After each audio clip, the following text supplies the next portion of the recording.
Assalomu alaykum, hurmatli tadbirkorlar. Bittamiz Farg'ona viloyati Yozyovon tumanida ikkita kamerasi bor. Uzunligi 14 metr, eni 6, balandligi 4,5 metr bo'ladi. Bitta kamera, ikkinchisi bu yoqdan. Umumiysi 14 ga 12:30, 12 dan bo'linadi. Sendvichlarimiz 15 cm 20 plotni kelgan tadbirkorimizni uylarida. Uni sekin-sekin toshib qilamiz. Latoklar, tashqi burchaklar, xo'sh, agregatlarimiz kelgan. 15 lik agregat ustilikdan qilingan 4 talik ventilyator. Agregatlarimiz mana. Agregatimiz haqida ozgina ma'lumot berib o'taman, hurmatli tadbirkorlar. Xolodilnik qiladigan bo'lsalaring, agregat o'zlaring oladigan bo'lsalaring, mana shu separator bo'lsin. Mana shu separator обязательно bo'lishi kerak. Ko'pchilik olishyapti agregat o'zlari yoki boshqa ustalar bilan hamkorlik qilsa ham. Separatori yo'q yoki mana bunday glazogi yo'q, ko'p narsasi yo'q. Haligi full variantiga pul berasizlar.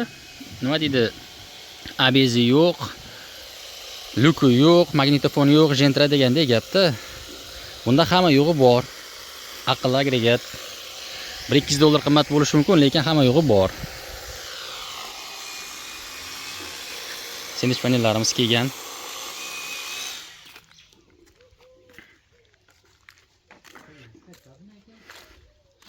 Xudo xolisi tadbirkorimiz uylarida nimalarimiz bor, instrumentlarimiz kelgan. Kompotlarni olib chiqib qo'yishdi. Tadbirkorimiz mehmondo'st, ajoyib insonlar. Tadbirkorimiz bilan shaxsan ko'rishmaganman. Telefon orqali o'zlari musofir yurtda Rossiyadalar. Akam ko'rishgan, kelib dogovor qilib ketgan. Ko'rish nasib qilgan. O'zi ko'pchilik Rossiyada turib yoki boshqa joyda turib telefon qilishadi. Ko'rishmay turib ish bitirgan holatlarimiz ko'p bo'lgan. Muhimi ishonch. Uylarda dadalari bor, akalari bor, shular bilan ish bitiryapmiz. O'zlari Moskvada, Rossiyada. Ko'rishmaganmiz, lekin Xudoga shukr, ishlari bityapti bu yerda. Ko'pchilik musofirda telefon qilishadi. Kelishlari shart emas, chiroyli qilib telefon orqali ish bitirsa ham bo'ladi. Xudo xolasa ish jarayonimizni keyin syomka qilib, esga tushganda kerakli informatsiyani berib boramiz. Mana birinchi xonamiz Xudo xolasa chiroyli bo'lib bitdi. Shu xolodilnik qilmoqchi bo'lsalaring, erinmasdan umuman yerlaring tayyor bo'lmaganida bizni chaqirsalaring, ash kelganmiz, tadbirkorimiz chaqirgan, akam kelib maslahatlashgan. Joylarni chiroyli qilib o'lcham qilib bergan. Buni yutug'i shundaki, mana bu yer yo'qligida, hech bola yo'qligida agregatlar, og'ir agregatlar shundaykin tekiskina kelib orqa tarafga tushgan mana. Buni keyin olib kelib orqadan aylantirib olib, unaqa ishlar yo'q. Agregatlar orqada tayyor. Voflarni ichkariga olib kirib oldik, bu ham tayyor. Sizlarga ham, bizga ham, ustalarga ham oson.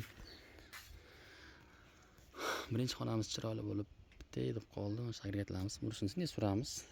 Bundan qiyinchilik yo'q.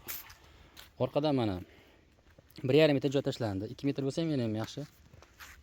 Mana shuni o'rgan oylar orqadan tashlash kerak. Endi uning uchun qo'ni-qo'shnilar yo o'zingizlar bo'lish kerak yoki kelish kerak. Ko'p xonadonda qo'shnilari, akalari, amakilari bo'ladi. Ziyoni yo'q. Buni shovqini bo'ladi. Shovqini pasaytirish iloji yo'q. O'ziga yarasha shovqini bo'ladi. Balanddan emas, pasdan emas. Shuni hisobini olish kerak, motorga tushadigan joyni hisobini. Akalar, ko'p narsani hisobini olish kerak. Hamma yoq tayyor bo'lganda telefon qilmay, maslahat bepul. Bemalol telefon qilib, Telegramdan yozsalaringlar, iloji boricha javob bera olamiz. Tadbirkorimiz uyga tushirib qo'yishgan, uydan toshyapmiz, xudo xolisa.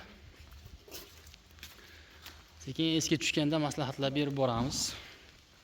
Bu yerdan 50 cm joy qoldik. Orqa xotga o'tib, agregatlarni ustanovka qilgani. Navis bo'ladi, xudo xolasa. Navisdan keyin navis qilish обязательно shart.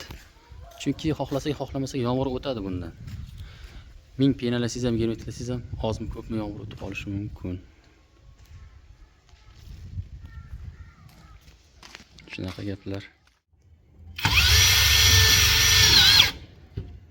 Tashqi burchaklar qo'yilyapti. Izlaniyamiz bitib qoldi. Tashqi burchaklar shunday pinalanib, mana shu joylarga pina bo'lgan mana. Tashqi burchaklar ham pinalanadi. Xudo xolasa binomiz chiroyli bo'lib mana tashqi ko'rinish korobka holati bitdi. Eshiklarimiz mana shu joy ozgina qirqiladi. Tepasidan ozgina. Relesli eshiklarimiz kelgan. Balandligi 220 ana shu joyda turibdi. Balandligi 220, eni 180 ochilishi. Relesli eshikda o'sha udobni taraf ko'pchilik biladi. Bemalol ro'xli, kerak bo'lsa mashina labolar ham kirib ketishi mumkin. Ozgina qimmat lekin. Xudo xolasa ertaga ventilyatorlarimizni ilamiz, agregatlar montaj bo'ladi. Ularda ham imkon qadar syomka qilib esga tushgan joylarini aytib o'tamiz.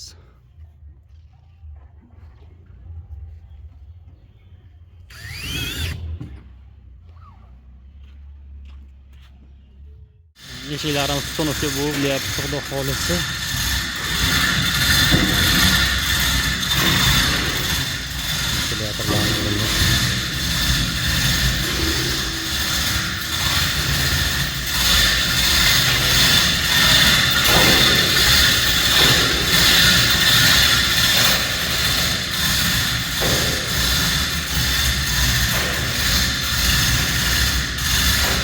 Xaridingiz bitti.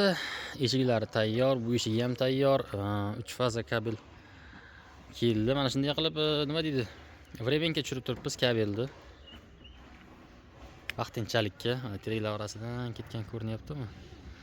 Keyinchalik xudo xolasa bu yer naveslar bo'lgandan keyin alohida tushiramiz deyishdi. Hozir yurgizib turgani. Vremenga tushirib berishdi. Kabellarni montaj qilyapmiz. Ichkarilar tayyor yurgizgani.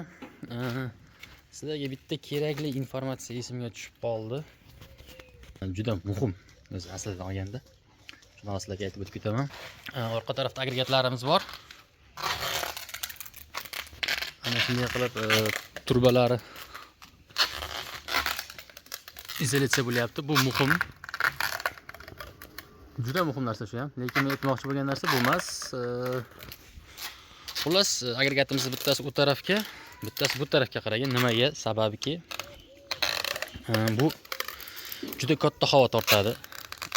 Mana shu tarafdan juda katta havo tortib, bu yoqdan issiq havo chiqadi. Agar uni ham shu tarafga qaratib qo'yadigan bo'lsak, issiq havo o'tib, bunga ham issiq havo urib, bu keyin sovimay qoladi. Shuning uchun buni naborotga aylantirdik.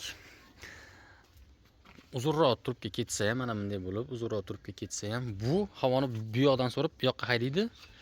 Bunisi u yoqqa. Agar ikkalasi naborot parallel bo'lib qoladigan bo'lsa, bo'lmaydi. Yoki bir xil holatda bo'lsa ham, bundan chiqqan issiq havo bunga ketadi.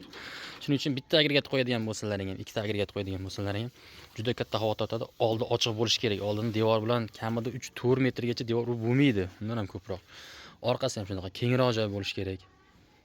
Keyin o'sha boshida aytgandek, buni ozmi ko'pmi shumi bor. O'zlarining hovlilari u taraf ham, bu taraf ham o'zlarining hovlilari bo'lgani uchun bemalol shuni ham inobatga olib qo'yasizlar, xolodilnik qilayotganda. Shuni aytmoqchi edim. Xudo xolisi friollarini qo'yamiz. Friollari kelgan. Yurgizib, uni ham esimizdan chiqib qolmasa agar syomka qilamiz. Tayyor yurib. Mana agregatlarimizni yurg'izdik, friollar quydik. 25 gradusda mana 9,5 ga tushdi. Ishlashlari zo'r. Orqa tarafda hozir ko'rsatib o'tamiz. O'sha boshida aytgandek, ovozi bo'ladi buni. Ja, baland emas, o'ziga yarasha ovozi bor. 2.15likda ham ovozi o'ziga yarasha bo'ladi. Mana birinchi frionimiz tugadi, ikkinchi frionimizni naringga qo'yapmiz. Bunda yurdi. Obratkalari joyida.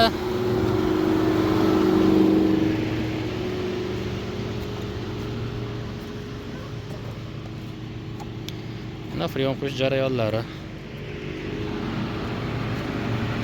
Shu aytganimdek, imkon qadar orqa tarafga shu 1,5-2 metr joy tashlab ketilsa chiroyli bo'ladi.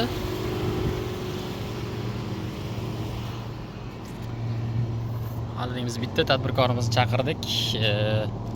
Topshirib, hurmatli tadbirkorlar, xizmat bo'lsa aloqaga chiqaverasizlar. Xayr, salomat bo'lasizlar.